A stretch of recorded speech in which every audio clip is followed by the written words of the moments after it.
Ngayon class, ito naman ang kabilang side, individualism ayon kay Geert Hofstede. Kung kanina, family muna. Dito naman, sarili muna. Pero huwag nyo agad i-judge ha, hindi ito pagiging selfish. Ito ay cultural orientation. Sa individualistic cultures, yung focus ay self, identity, independence, personal achievement. So ang independence, personal achievement.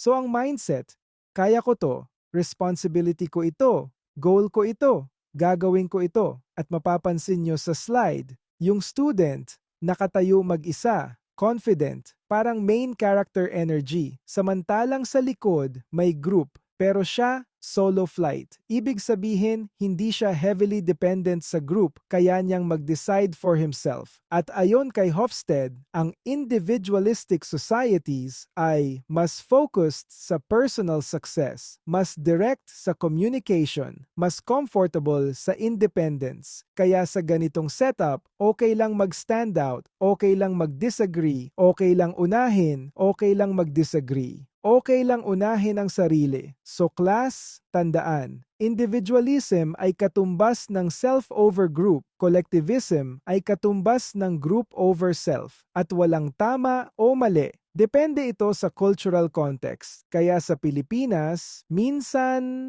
nahihirapan tayong mag-no, nahihirapan tayong mag-prioritize ng sarili, hindi dahil hindi natin kaya, kundi dahil collectivist ang default natin. Ngayon class, kung ito ang individualism, ano naman ang itsura o family-centered, harmony-driven behavior? Balikan natin ang kabilang side, collectivism ni Harry Charalambos Triandis sa next slide.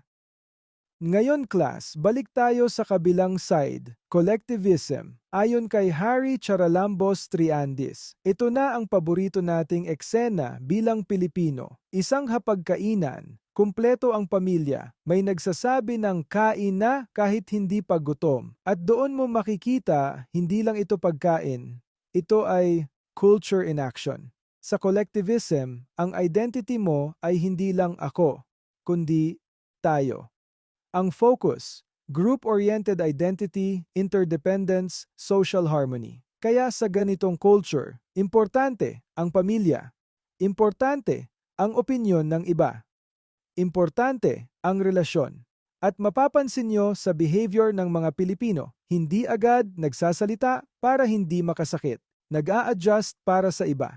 Minsan, inuuna ang pamilya kaysa sarili. At dito pumapasok ang tinatawag na strong in-group loyalty. Ibig sabihin, once kabilang ka sa group, ipaglalaban ka nila, tutulungan ka nila minsan, kahit mali ka, kakampi pa rin. Ngayon, funny pero totoo, kahit busog ka na, kakain ka ulit kasi ayaw mong maka-offend. That is collectivism. So class, tandaan, collectivism is not weakness. It is socially adaptive behavior. Pero may downside din. Hirap mag-boundaries. Hirap mag-say no. Hirap mag-decide independently. Kaya mahalaga sa psychology na maintindihan ito para hindi natin i-judge agad ang behavior ng tao. Ngayon class, kung naiintindihan nyo na ang individualism at collectivism, kaya nyo na bang i-identify kung anong behavior ang nagpapakita ng harmony-driven mindset?